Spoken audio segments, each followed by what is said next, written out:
నెల్లూరులో ఏ విధంగా ఉందో పరిస్థితి మా ప్రతినిధి సురేంద్ర అందిస్తారు. సురేంద్ర, నెల్లూరులో కూడా ఏ విధంగా ఉంది? పాపం వృద్ధులు పొద్దున్న నుంచి కూడా సచివాలయాల దగ్గర పడిగాపులు కాస్తున్నారు. పైగా సమ్మర్ అండ్ వాళ్ళకి ఎవరు కోఆర్డినేషన్ ఎవరైనా చేస్తున్నారా? అసలు ఏ టైంకి డబ్బులు కరెక్ట్గా ఇవ్వగలుగుతాము అని? రాధిక, నెల్లూరు జిల్లాలో ప్రధానంగా 4 విషయాలు నడుస్తున్నాయి. అయితే ఎప్పుడైతే ఎన్నికల కోడ్ వచ్చిందో ఆ రోజు నుంచే వాలంటీర్లు కూడా ఇటు సంక్షేమ పథకాలు అందించడంలో కానీ ఈ గవర్నమెంట్కి సంబంధించినటువంటి సంక్షేమకు సంబంధించిన పథకాల్లో పాల్గొనకూడదని ఈసీ ఆదేశాలు ఇప్పటికే జారీ చేస్తున్నప్పటికీ ప్రభుత్వం అయితే ప్రత్యామ్నాయ ఏర్పాట్లు చేయడంలో పూర్తిగా విఫలమైందనేది ఒక చర్చ జరుగుతుంది. ఎందుకనంటే 1వ తేదీ గత 5 సంవత్సరాలుగా 1వ తేదీ నుంచి పెన్షన్దారులకి పెన్షన్ అందజేస్తున్నారు. ఉదయం 6 గంటల నుంచి 8 గంటల లోపల వారి ఇంటికి వెళ్ళి వారికి పెన్షన్ అందజేస్తున్నటువంటి పరిస్థితి. అయితే ఈసీ గతంలో ఎలక్షన్ కోడ్ వచ్చిన తర్వాత వీరు ట్యాబ్లు స్వాధీనం చేసుకోవడం, ఫోన్లు స్వాధీనం చేసుకున్న తర్వాత కూడా ఎవరైతే అధికారులు ఉన్నారో వారికి ప్రత్యామ్నాయ ఏర్పాట్లు అయితే పూర్తిగా చేయలేదు.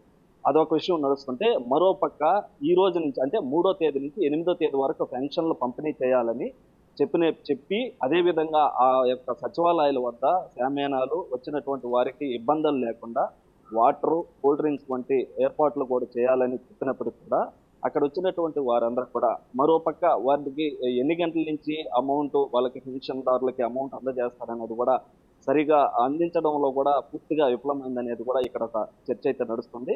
మరోపక్క ఇంతవరకైతే డబ్బులు అకౌంట్లో ఎవరైతే సచివాలయానికి సంబంధించి అడ్మిన్ ఉంటారో, అదేవిధంగా వెల్ఫేర్ సెక్రటరీ, వెల్ఫేర్ అసిస్టెంట్ వీరి అకౌంట్లో డబ్బులు ఇంతవరకు అయితే పడలేదు.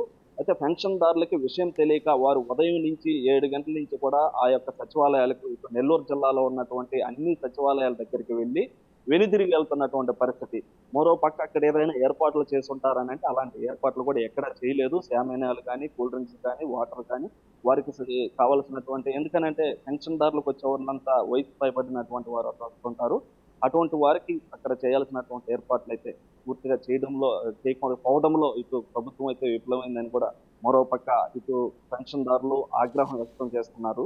అయితే ఈ యొక్క పెన్షన్లు ఇప్పటి వరకు కూడా డబ్బులు పడకపోవడంతో పెన్షన్లు ఎప్పుడు పడతాయా ఏంటా అని కూడా ఆసక్తిగా ఒక ఎదురు చూస్తున్నటువంటి పరిస్థితి ఇటు నెల్లూరు జిల్లాలో ఉంది. అయితే మరో పక్క దీన్ని టీడీపీ వారు ఈ యొక్క పెన్షన్దారులకి పెన్షన్ లేకుండా ఆ వాలంటీర్లని అందజేయనీయకుండా ఇటు సుప్రీంకోర్టు ద్వారా వాళ్ళు ఈ పెన్షన్దారులకి పెన్షన్ చేయకుండా వాలంటీర్లని ద్వారా ఇప్పకుండా చేశారని మరోపక్క వైసీపీ వాళ్ళు ప్రచారం చేసుకుంటున్నారు. మరోపక్క టీడీపీ అయితే ఆ యొక్క వాలంటీర్లు వీరు కానీ ఇంటికెళ్ళి ఈ వాలంటీర్లు కానీ ఈ యొక్క ఎలక్షన్ సమయంలో వారు ఇంటికెళ్ళి పెన్షన్లు అందజేసినా ఏ విధంగా సంక్షేమ పథకాలు అందించినా కానీ ఆ వాలంటీర్ల ప్రభావం అయితే తీవ్రంగా టీడీపీ పైన పడుతుందని మరోపక్క వారు ఆలోచించి ఇటు కోర్టుకు వెళ్లారని కూడా ఇటు టీడీపీ వారంతా ఆరోపిస్తున్న క్రమంలో టీడీపీ వాళ్ళు కూడా గత 3 రోజుల నుంచి నెల్లూరు జిల్లాలో ఉన్నటువంటి ఎంపీడీ ఆఫీసుల్లో కావచ్చు, ఇటు కార్పొరేషన్ సంబంధించినటువంటి కమిషనర్ ఆఫీసుల్లో కావచ్చు,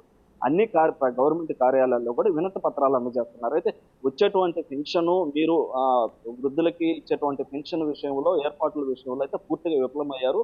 వారికి సరైన సమయంలో సరైన టైంకి గతంలో ఏ విధంగా ఇస్తున్నారో అటువంటి అవన్నీ పెన్షన్లు ఆ సచివాలయం ద్వారా అందజేయాలని చెప్పి కూడా ఉన్నటువంటి అధికార కార్యాలయాల్లో కూడా వినతి పత్రాలు అందజేస్తున్నారు. మరోపక్క దీన్ని ఒక ప్రజల్లోకి ఈ యొక్క వైసీపీ చేస్తున్నటువంటి సంక్షేమ పథకాలు అందకుండా ఉండేలా ఇటు టీడీపీ ప్రభుత్వం చేస్తుందని కూడా మరోపక్క ప్రజలకు వివరిస్తున్నారు. అయితే మొత్తం మీద కూడా ఈ యొక్క పెన్షన్ల విషయంలో కూడా ఒక రాజకీయ రంగు పులుముకుందని కూడా మరోపక్క చర్చ నడుస్తా ఉంది.